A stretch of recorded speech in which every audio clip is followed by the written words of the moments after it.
कई बार क्या होता है ना कि हम लोग रात बेरात अपने दोस्तों भाइयों के साथ घूमने फिरने निकल जाते हैं। हम ऐसे ट्रिप्स के दौरान, शॉर्ट ट्रिप्स के दौरान खासकर समय, तारीख, दिन ये सब कुछ नहीं देखते हैं।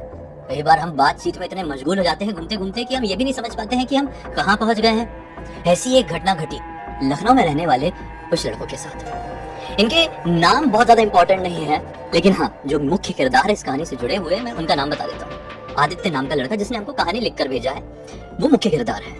लेकिन जो कुछ भी हुआ उसको केवल अकेले आदित्य ने फेस नहीं किया, बल्कि उसके साथ के बाकी के लड़कों ने भी किया। तो आदित्य के टोटल मिला के 4 दोस्त और एक कजिन ब्रदर था, कृष्ण नाम का। आदित्य का जो भांजा था एक, उसके ना जन्मदिन था।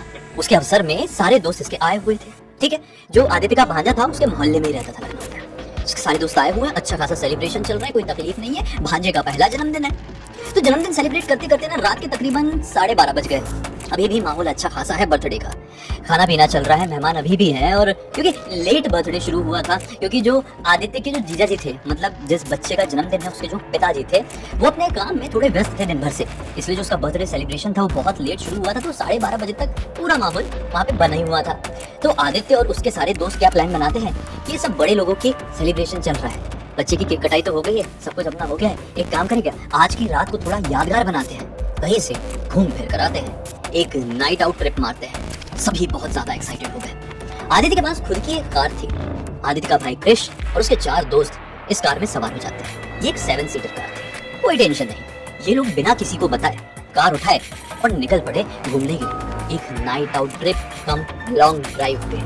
बहुत ही ज्यादा एंजॉयमेंट होने वाला था। थोड़ी आगे जाने के बाद इन लोगों को एक 24/7 टाइप की मेडिकल स्टोर मिल गई। वहां से इन लोगों ने कोल्ड ड्रिंक्स, चिप्स, ये सब चीजें रख ली।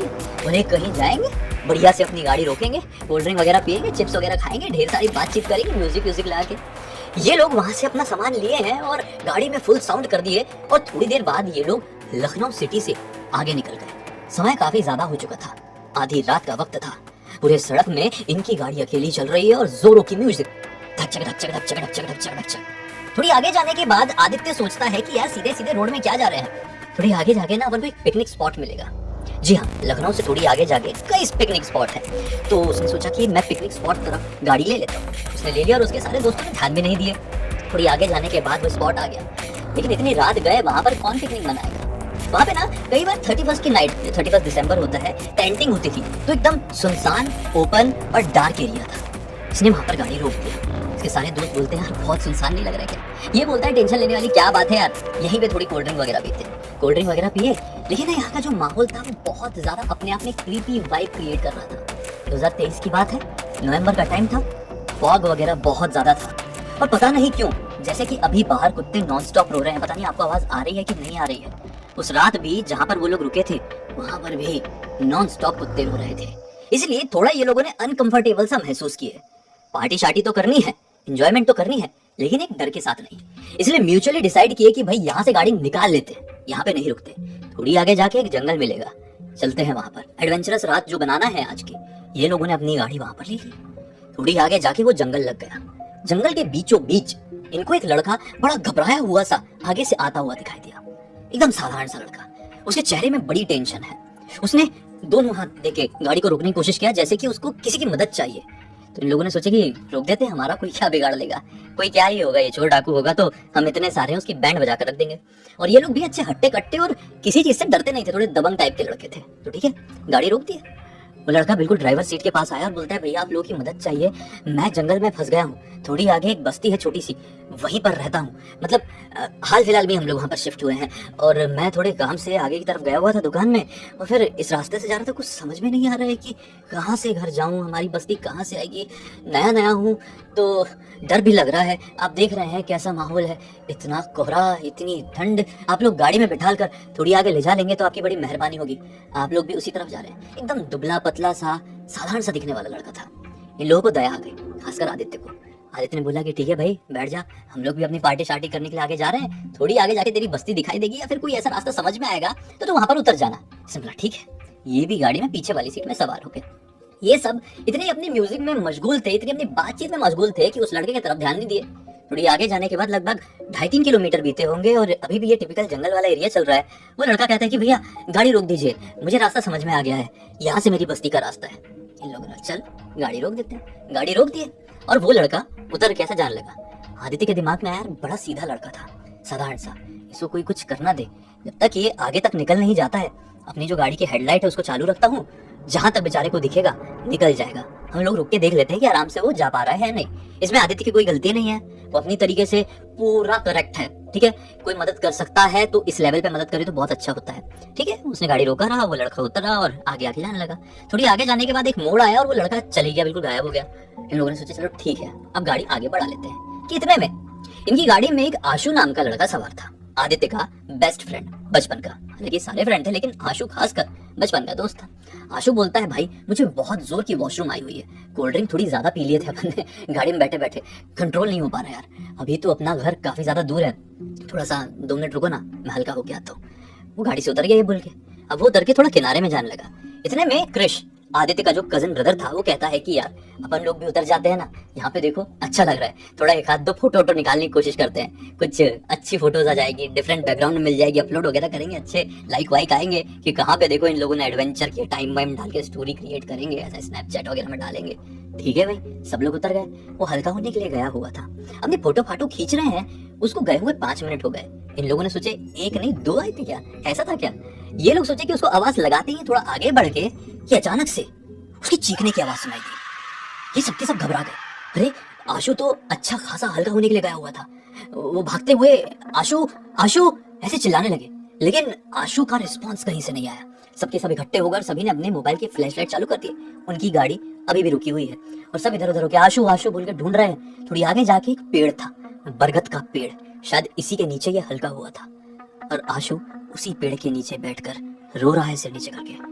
ये घबरा गए, आशु तू ठीक तो है ना, ऐसा रो क्यों रहा है। लेकिन वो बिल्कुल भी जवाब नहीं दे रहा है। उसके पास गए और जैसे उसको हाथ लगाए, उसका शरीर बिल्कुल ठंडा पड़ा हुआ था, वो बिल्कुल गिरते से ही बेहोश जैसा हो गया। बोले ये क्या हो गया। आदित्य और सारे लड़के घबरा गए कि इसको क्या हो गया, ये तो अच्छा खासा आया हुआ था, चलो चलो इसको जल्दी उठाओ, गाड़ी के पास ले चलते हैं। ये लोग जैसे तैसे करके उठा ही रहे थे। इतने में आदित्य की नजर पड़ती अपने लेफ्ट साइड में। उनके लेफ्ट साइड में एक और पेड़ था, वो भी बरगद का ही पेड़ था और लिटरली बताते हुए मेरे रोंगटे खड़े हो रहे हैं। आदित्य को दिखाई दिया एक ऐसा डरावना क्रिएचर जो घूर घूर कर इन्हें देख रहा था। जी हाँ, ये भालू जैसे शरीर का था, लेकिन ये भालू नहीं था। लिटरली इसकी चमकदार आंखें, इसकी जो शरीर की बनावट थी, इसकी जो कदकाठी थी, वो किसी की भी रूह कपा देने के लिए और पेंट गीली कर देने के लिए बहुत बहुत ज्यादा इनफ थी। आदित्य का तो पूरा शरीर ठंडा पड़ गया, वो कुछ बोल नहीं पा रहा है।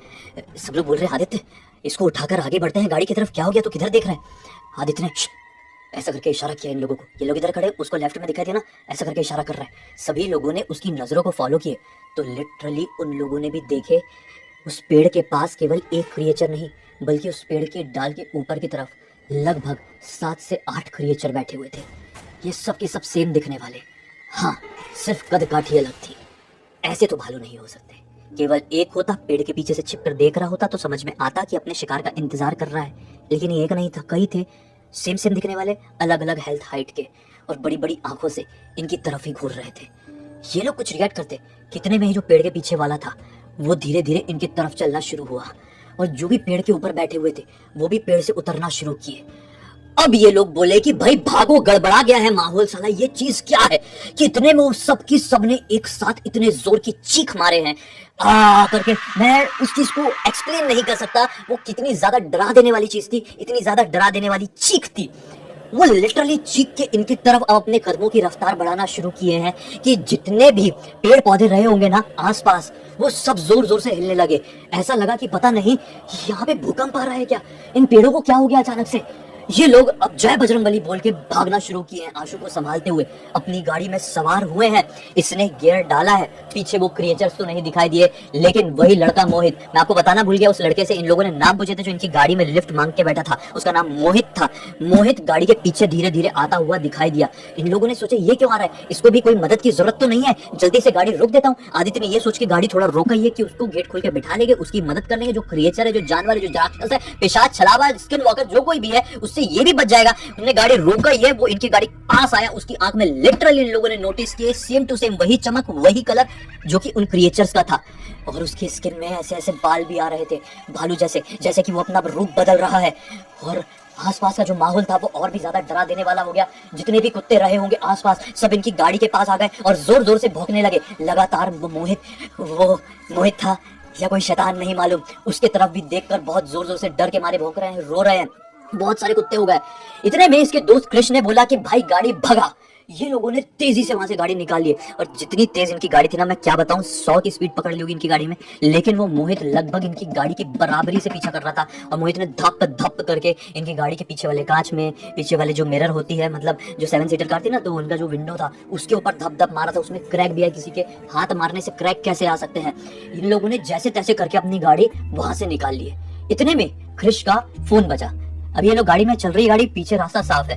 कृष्ण ने बोला हेलो, तो वो कृष्ण का कोई दोस्त था, वो किसी रीजन से फोन किया हुआ था। वो अपना काम छोड़ के कृष्ण से पूछता है क्या हो गया भाई, तेरी आवाज इतनी घबराई हुई क्यों लग रही है। तो कृष्ण बोलता है कि नहीं भाई, हम लोग इस तरफ वाले जंगल की तरफ आए हुए थे, जो पिकनिक स्पॉट था उसके आगे के जंगल की तरफ, वहां पे हमारे साथ कुछ गड़बड़ हो रही है। तो सामने वाला दोस्त क्या बोलता है, भाई जितनी जल्दी हो सके उस एरिया से बाहर निकलो, क्योंकि वहां पे एक बड़ा भयंकर कांड हुआ है। इन लोगों ने बोले क्या कांड हो गया है। तो उसने बोला कि भाई, उस लड़के का नाम था राहुल। राहुल ने बोला कि मैं अभी आदित्य के घर के आसपास ही आ रहा हूँ, किसी काम से आ रहा था, तुम जल्दी से वहां पर पहुंचो, मैं तुम्हें एक्सप्लेन करता हूँ। ये लोगों ने गाड़ी भगाकर वहां पर पहुंच गए। अब वहां पर मिला राहुल। आदित्य के घर तक ये लोग किस्मत से सेफली पहुंच गए। आशु अभी भी बेहोश है, होश में नहीं है। ये लोग पहले घर पर पहुंचे हैं, बोले कि राहुल को गाड़ी में बैठाएंगे, फिर हॉस्पिटल लेकर जाएंगे, बड़ों को पता नहीं चलना चाहिए, पार्टी खराब हो जाएगी, माहौल खराब हो जाएगा, घर पे बहुत डांट पड़ेगी। ये लोग फटाक से राहुल को गाड़ी में बैठाए हैं, हॉस्पिटल तरफ गाड़ी मोड़ दी। अब चलती गाड़ी में राहुल बता रहा है कि भाई तुमको पता भी है आज से 7 दिन पहले उस तरफ क्या हुआ था। ये लोग बोलते नहीं नहीं मालूम क्या हुआ था। तो ये बताता है कि भाई अभी की तो बात है, 7 दिन पहले वहाँ पे मोहित नाम का लड़का था, वो पीछे वाली बस्ती में रहता था, किसी वजह से आगे आया हुआ था। उसने शायद किसी से लिफ्ट मांगा था, और जिससे लिफ्ट मांगा था ना, वो चोर चक्के टाइप के लोग थे। उन लोगों ने उसको बहुत पीटे पाटे, उसका जितना भी सामान था सब छीन लिए और सर पे पत्थर देके कुचल दिए। ऑन द स्पॉट वो निपट लिया था। उसके बाद से वहाँ पे जो कांड हुआ ना, उसके बाद से 2 दिन बाद से लोगों को वहाँ पे एक लड़का दिखाई देना शुरू हो गया, अजीबोगरीब क्रिएचर दिखाई देना शुरू हो गए। तुम लोगों को पता कैसे नहीं है भाई, तुम लोग इसी दुनिया में रहते हो कि नहीं, तुम लोग गए तो गए क्यों। इतने में वो हॉस्पिटल आ गया। हॉस्पिटल में डॉक्टर्स ने एडमिट किया और बोले कि इसकी कंडीशन बिल्कुल भी स्टेबल नहीं है, इसकी हार्ट बीट बहुत ज़्यादा लो है, आप इसे घर वालों को बुलाइए। घर वालों को फ़ोन करना पड़ा, सबके घर वाले आ गए यहाँ पर, आशु के घर वाले भी आए। इनको सबको बहुत डांट पड़ी है।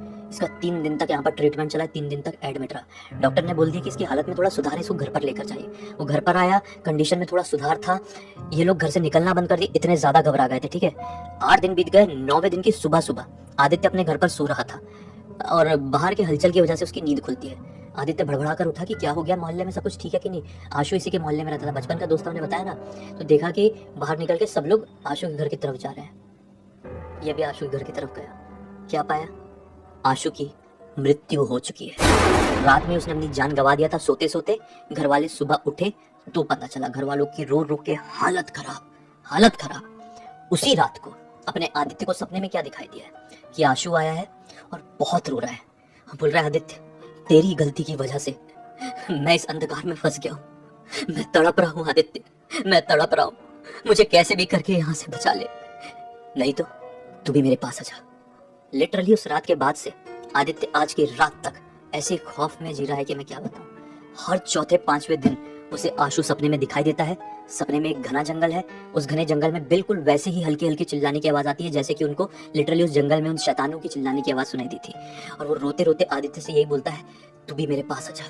आदित्य ने मुझे कहानी सिर्फ इसलिए लिखकर भेजा कि मैं इस कहानी को दुनिया को सुनाऊं, और इतने सारे लोग कमेंट करते हैं, कहानी देखते हैं, इनमें से कोई तो मदद करने वाला मिल जाए आदित्य की, कि बेटा आदित्य तूने गलती तो कर दिया, तेरी गलती की वजह से आशु अब इस दुनिया में नहीं रहा, लेकिन अब एक तरीका है जिससे तू उस अंधकार भरी दुनिया में जाने से बच सकता है जिसमें आशु चले गए। शायद आशु की आत्मा अब प्रेत योनि में चली गई है, वो एक प्रेत आत्मा बन चुकी है और तुझे किसी भी कंडीशन में अपने साथ लेकर तो जाना चाहती है, लेकिन ये तरीका है बेटा, तू कर ले और बच जा, वरना ऐसी चीज़ों से कई बार हम कितनी भी कोशिश कर ले नहीं बच पाते हैं। बड़े बड़े किस्से, बड़े बड़े कांड कारनामे इस दुनिया में कुछ इस कदर से घट जाते हैं कि हम कई बार समझ ही नहीं पाते हैं।